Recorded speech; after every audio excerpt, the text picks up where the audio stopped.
Hello, everybody. Welcome back to another episode of Crypt. I am your host, Lewis, and this week we are going over another tournament breakdown, the GK Winter Festival that happened at Game Castle. And I'm going to be going over just the top 10 since it was a top 10 cut in a 47 player tournament. But I'll be shouting out a few other decks that kind of stood out to me. Up here at the top, we have 4 blue farms and only 2 of them making the cut. And then Kinnan, we have 4 entries and 2 making the cut. Rockside, 3 entries, 2 making the cut.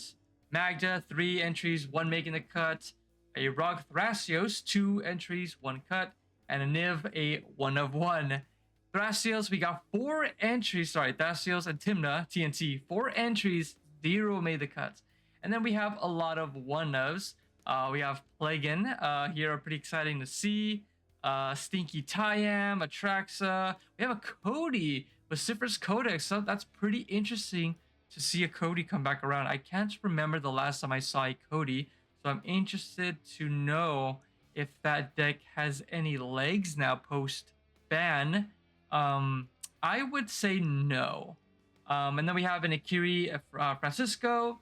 We have a Corvold and a Sephiroth. I believe there was 3 Sephiroth decks, but only 1 of them got entered, which, as you can see, we're already at the end of the meta breakdown, which was something I noticed when I was going through this. Not a lot of people submitted their decks. So a lot of people either just didn't really care about participating in the top deck circuit, or they just didn't really care about putting in their deck, which, you know, kind of sucks when I would like to do a tournament breakdown of other interesting decks that might have been shown up, but oh well. But yeah, that's the metagame breakdown. So let's go through the top 10. At number 10, we got Kurtastic on Rograk and Thrasios, just called Rogthras Infinite Mana Combos. And looks like we got a nice little cheat sheet of all the different infinite mana combos we have with the deck. So let's go through it and see if we see anything that kind of sticks out as, you know, something unique. Which right away, I see we have the Lay Weaver combos here. We have Pope Tender, another part of it. We have Cloud of Fairies, Drift of Phantasm, which I believe is just a transmute to find pieces. I believe. I don't think it's for anything else in the deck. But yeah, we have the Lay Weaver and Lore Weaver. We have Cloud of Fairies, Blinking, Infinite combos here. Sowing Mycosynth is pretty cool to see. Let's see, anything different. We got Traverse the Ulvenwald, Hidden Strings. Okay, that's cool to help with those combos. Dramatic Reversal. Do we have Isochron? We do have Isochron, so it is a ISO Rev deck as well. Good amount of interaction here. We got the Retraction Helix. Let's see, Freed from the Real. Yep, Squirrel's Nest. Earthcraft combos, yeah. Penum's Aura, or Penman's. Yeah, we have, Intruder Alarm. Damn, this is a heavy combo deck. Heavy infinite mana combo deck. Lots of layers of, I can't imagine all Rogthras decks are like this. As far as what I remember from seeing them, this seems to be very heavy layer on getting those infinite manas ASAP, and then just waiting from there with Thrasios, obviously. I don't know, I feel like you're not doing a lot, and you're just hoping for some of these combos. Yeah, we got Ooh for some stacks pieces. I don't know. I mean, it did good enough to get to the top 10, so I might just not know what I'm talking about here, which I don't really, since I don't play green with mentioned in my previous videos. But yeah, good job to Curtis for making it to top 10 on Rock Thrasios. This build seems to have some kind of leg, so you know, excited to see how much more work it gets put into this and hopefully see it at a future tournament. At number 9, we got Punchy over on Kinnan, which I believe he's mostly known on Rog side recently. I know he used to play a lot of Rock Thras. So let's look at Kinnan if there's anything kind of usual. Whoa! Astral Dragon. Damn. Everything else seems to kind of just be the usual stuff. Clever Impersonator I'm seeing a lot more of than I have previously post-ban. But Astral Dragon is nuts. So for those who don't know, when Astral Dragon ETBs create 2 tokens that are copies of target non-creature permanent, except they're 3/3 dragon creatures in addition to their other types, and they have flying. So you can Kinnan flip into an Astral Dragon and just get two Risic studies, two fishes. You can just get like two who knows what rocks, whatever. Like that's on the battlefield. So that can be pretty nuts. So that's quite a spicy card to see. I wonder if he ever popped off with it and flipped it and it just did something disgusting, which I assume it can. Interesting. Misdirection and a commandeer. Now that's not something I usually see within Kinnan. So that's pretty interesting. I like commandeer. You usually have a lot of blue stuff you can pitch, whether it's creatures and Kinnan. So you can probably yoink an Adnaz, yoink a Ristic Study, yoink a freaking Smothering Tide. Like there's a lot of good stuff you can steal with that. Enchantments. Oh, we have copy artifact, copy enchantment, and mirror maid. That is interesting. That is not something I normally see within Kinnan. I don't know if that's something that Kinnan players are trying out, something they've done previously. I'm not a Kinnan player, but that's interesting. I see a lot of more people trying to play these kind of stuff just to like kind of break the weird mid-range hell kind of going on when everyone's got like some kind of dry engine, which is usually Ristic Studies. So just to be able to copy it if you don't find yours. Everything else seems to be standard with a good amount of spice with these enchantments, commandeer, something not usual, and of course the Astral Dragon. So pretty interesting list. Good to see Punchy still, doing good despite on the different deck. But yeah, good showing. So let's move on. At number 8, we got Taylor Brass Taxes on Magda for GK Winterfest, Costco's greatest parasitic red deck. I like that. So let's look through Magda here, which I believe is probably going to be the standard stuff that we would see. Yeah, nothing really sticking out to me. Yeah, kind of a standard Magda list, always just trying to get up to those treasures, flip Magda, spin into the Omen Clock combo, and just kind of pop off from there, making infinite treasure tokens, and then going through loops of twin shots. Let me see what else. We have the other Stonecaster as well. And we also have Pirate Spellbond to be looping those stuff to just deal damage to the board or stacks them out and just kill them if you really need to go through beats. But yep, good stuff. Good job to this pilot here on Magda. It's good to see it, and I really hope to see more of it. But yeah, let's move on. In 7th place, we got Owen Barry on Kinnan, very well-known Turbo Kinnan pilot. We got Walking Ballistic Combo, which I've heard is fairly blasphemous by some most other Kinnan pilots. They don't think that's a good card or a necessary card to run. But I mean, I've seen Owen do crazy work with this Kinnan deck, so I know this one is quite unique compared to the usual Kinnan list. I mean, we got Colossal Skyturtle that I see some people on and off of. Enduring Vitality, I'm sure, is like fantastic for the deck. We have Kona, which I am surprised not a lot of other Kinnan pilots are on, or just not the ones that I've seen. But I feel like this is really good when you get to those situations where you have, your Tide Spell and your Hullbreaker in your hand, and you don't really want to tap out and spend all your mana to cast them. But yeah, those are good. We got the usual Fabricate, Transmute to get those artifacts out. Usual kind of stuff of interaction. Yeah, we have Causeless Command, which has done work and is pretty good in Kinnan, obviously, when you're making the little nerds spawns to like make mana, and then Kinnan just abuses that. So I've seen Causeless Command from him do some pretty solid work. Everything else is kind of the usual kind of stuff. Artifacts, same kind of deal with it. Oh, he's running Apple of Eden. I don't believe I've seen any Kinnan deck run this. This is pretty wild. Okay. I'm interested on the thought process behind Apple of Eden. I'm wondering if this had to be part of the tournament. I don't know if he edited right after the tournament or this was in during the tournament, but that's interesting. I would like to know if any other Kinnan pilot plays this to hear what their thoughts are about Apple of Eden within Kinnan. Yeah, that's pretty a spicy card. Everything else seems to kind of just be standard Kinnan stuff. And then Thoracle, that's actually surprising too to see as well. I know a lot of Kinnan decks don't want to be running Thoracle because it's a dead card. It doesn't really do anything. And even when you start making your infinite mana and comboing off, like you have your different loops that you can do to win the game. Yeah, good shit from Owen. Always good to see him come to tournaments. Always good to see him play. He's always doing fantastic. Hopefully he comes out of retirement permanently and can come to tournaments more often. It'd be great to see him more. But yeah, let's move on. In sixth place, we got Derek Loesch, previous guest on the channel, going over some previous tournaments. And here we have him on Rogsai as usual.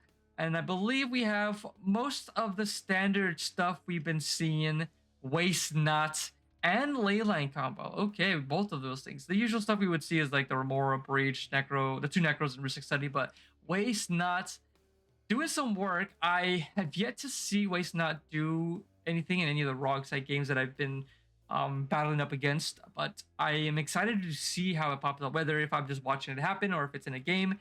But I have not seen Waste Not pop off yet. But yeah, it seems like kind of some tech that Derek and others have been trying out to see how it goes. I wonder what the consensus is. I feel like it might be better now with things kind of being a little bit slower, but I don't know. I feel like it's just not something Rockside wants to be doing or setting up for, because I feel like they just want to be winning as fast as possible, not setting up these kind of value engines unless it's like a turn one, turn two Ristic Study or something. But yeah, good to see Derek still doing fantastic on Rockside, still doing work. Wondering if Waste Not has been worth it. I'd like to hear that from him. But let's move on. In fifth place, we got Felipe on TNK Turbo. I like his name, Philly Me This, fantastic. I'm not too familiar with Felipe. I don't recall if he ever played previously in the past. When we played one game, and it was pretty good. He was a solid player from what I've seen, and he kind of knew what he was doing. And yeah, great to see some new faces. Felipe, if you're not new, I'm sorry I don't recognize you, but I'm really bad with remembering people. Sorry about that. But let's look at this list here. So right away, I can see that's pretty stand out-ish is the Teferi, and I don't see the Displacer Kitten. So he's not running the Displacer Kitten combo, but wants to run the Teferi for an extra silence. Kind of the usual creature package. Over here in the sorceries, usual stuff. Supreme Verdict. That is interesting. A Supreme Verdict over a Toxic Deluge. So I can see probably just enough, preserving your life total. But I mean, I feel like if you're trying to be very TNK Turbo, I don't feel like you should be running any kind of board wipe. Running kind of just spot removal should be good enough, is what I would think if you're trying to be a little bit more turbo. And then I do see a Jessica's Will, which I stated previously, I believe we see more in like Waffles list and people out in the Midwest, East Coast area, not something seen a lot in blue farms out here in the West Coast. And I'm also someone that's not sold on it.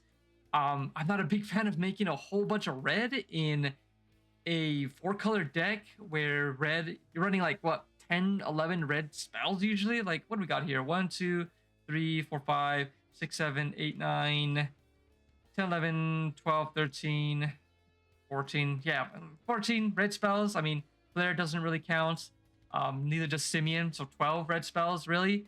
Yeah, I just don't feel like you're doing a lot with those red pips other than like paying for the generic mana or paying for Ristic Study triggers. Like, I don't know. But yeah, let's continue on. We have the usual kind of interaction package here. Nothing kind of out of the ordinary other than the flare. I'm not sold either on running either of the flares in blue farm just because you don't really want to sack any of those creatures. That's just me. I mean, I could be wrong, but I'm not a big fan of those. Going to the artifacts, pretty light on the artifacts. Definitely on the One Ring. Okay. Yeah, good stuff from Felipe. Good to see him do some work on blue farm. Hope to see more of him soon. And yeah, in fourth place, we have Larry playing Storm, Force of Nature. Unfortunately, I don't know what happened. I think he submitted the wrong deck list or something, or didn't submit a deck list. Not sure what happened there, but he was playing Storm, Force of Nature. Pretty nice deck him and a buddy of mine, Rupon, have been working on. So it's good to see that he was doing really well with it, making it up to the final pod with it. I was in round 3. I was with him, and he could have won, but he was mana screwed, didn't get any kind of rocks or lands, and couldn't go for it. But he definitely had win in his hand. It was pretty nutty, and I was pretty lucky, honestly, that he didn't draw any lands, so I could go for a win and win that round. But yeah, wow, crazy deck. So not a lot to talk about. Storm just builds up storm counts when it deals combat damage to player. The next instant sorcery has storm. So, just like take extra turn spells, or storm count 5 with Jessica's Wills, and you just get 6 Jessica's Wills. If you're familiar with Krakashima, it kind of plays the same, making a bunch of copies of different stuff. It's fairly similar to that. Obviously, some different kind of cards and lines to it, but I don't have a deck list to kind of go over them with you, and I don't really want to just pull up some random ones. So unfortunately, can't really talk more about it other than that. But yep, let's move on. At third place, we have Anthony Glacial City, still on the Niv Mizzet Cope run, but not so Cope because he's doing really well still. Going through the list here, everything seems to be kind of the usual stuff here. A lot of other different things that they're running now, like Reckless Berserker, Generous Plunder, to really make sure you get those treasures to be able to cast Niv, transmute artifact and reshape to get some of those mana racks off the battlefield. Insane amount of interaction to stop your opponents, to slow the game down long enough for you to get your stuff out. Same, usual here. Make your treasures and artifact. Your mana. You got Curse of Opulence as well, which we've gone over previously. So I don't believe there's much has changed from the last time we've seen this deck. I can't recall off the top of my head, but everything seems to be the same kind of stuff. Crazy to see that Anthony still, I believe, literally he is the last Perun here on Niv Mizzet and doing good amount of work. I don't believe any other players, especially the West Coast, are on Niv Mizzet and putting the results that Anthony is consistently doing with this deck. So it's good to see that he's still on here, repping Niv Mizzet and still doing good work with it. But let's move on. In second place, we got Skylar on Rogsai as usual. And right away, we can see Goblin Wilder. So he is on the Citadel lines here, which I'm not a big fan of, but they do work. The usual stuff here, I don't see anything standing out to me. Yeah, good stuff on Skylar to keep doing his good work on it. Yeah, good to see him still repping it, and good to see that he's actually still doing well with Rockside. So let's move on to the final one. And at number one is my list. I took down the tournament a 5-0 clean sweep. Pretty nasty run that I did over here with my Cope Farm deck. Let's go through it real quick. So the big standout things is I am running the Archivist of Ogma. I'm not running the Fergie, but I'm running all the other stuff here, the kind of usual stuff you would see. Mockingbird has done amazing work. I was not sold on it, but it's doing fantastic now for me. DRC has been really good too when I'm going for pretty close lines with Breach, and just having DRC to help feed the graveyard has been fantastic. So usual kind of stuff we see here. Only anything stand out is just going to be the Archivist and Facebreaker, I believe. But I believe most people are seeing Facebreaker now. Sorceries, we have the usual kind of package, just the one wheel. Don't need anything more than that. And I'm not running Deluge. Being a little bit greedy, I don't feel the need to board wipe a lot of stuff right now, and it's been feeling pretty good not having that in the deck, especially when I'm doing my Nas lines. It's been feeling pretty good so far. So, and then instant standoutish is Angel's Grace. Has been such an MVP card since I've been running it in mono white. It's good to see a lot of other Blue Farm decks running it. I got my buddy Rupon on it in his Najila deck, and I hope more people are on it. It's a really good card. I mean, it can help you get out of a situation if you need to Pact of Negation and you can't pay for it.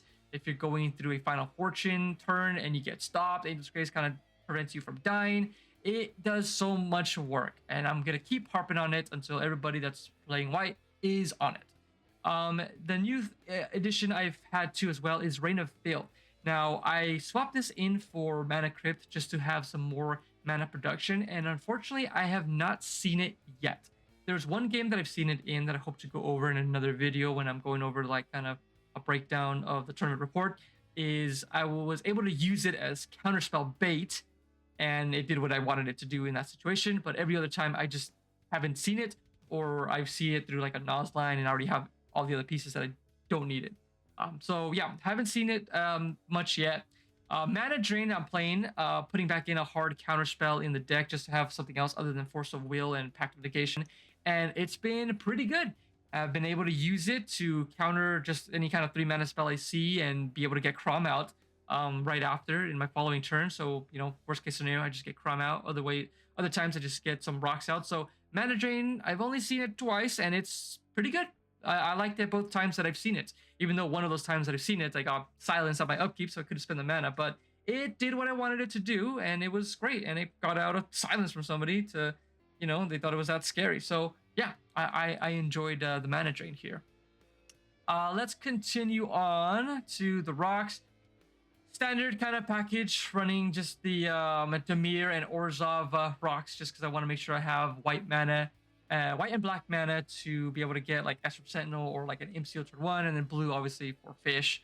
Yeah, I know some people play the blue-white rock, but I kind of back and forth on the blue-white and black-white rocks. But right now I am on the black-white one right now, and it seems to be doing pretty good. Though I probably might switch back to the blue-white one after this tournament, because it's definitely made things awkward in one of my games, but it was just one of my games. And now the enchantments, I got the usual Fish, Study, Breach, and Smother Tine, and I'm not playing Necropones. I personally don't like Necropones. It's been kind of a bait for me, and I see it just be a bait card for other people. So I'm not a big fan of it. And of course, I've watched CEDH TV and the video, his video on the win rate being different if you're running both, being slightly worse if you're running Adnos and Necropones. So I decided, you know what, this video, perfect excuse for me to cut it and just run Ad Nauseam. And so far, it has felt fantastic. I have not regretted it so far. As you can see, I mean, I just won tournament as kind of for results for it, but clean 5-0 sweep. I mean, that's all the convincing I need to not run Necropones moving forward ever again. So I don't know, maybe something will change. But yeah, I'm not a big fan of it. I'm running my 27 lands with a Surveil land, which has been pretty good. I've enjoyed that Surveil land. I am on Cavern of Souls because I've already had 2 games where an uncounterable Grand Abolisher has won me the game. So Cavern of Souls is definitely a must-have in Blue Farm, in my opinion, and I'm probably never leaving home without it.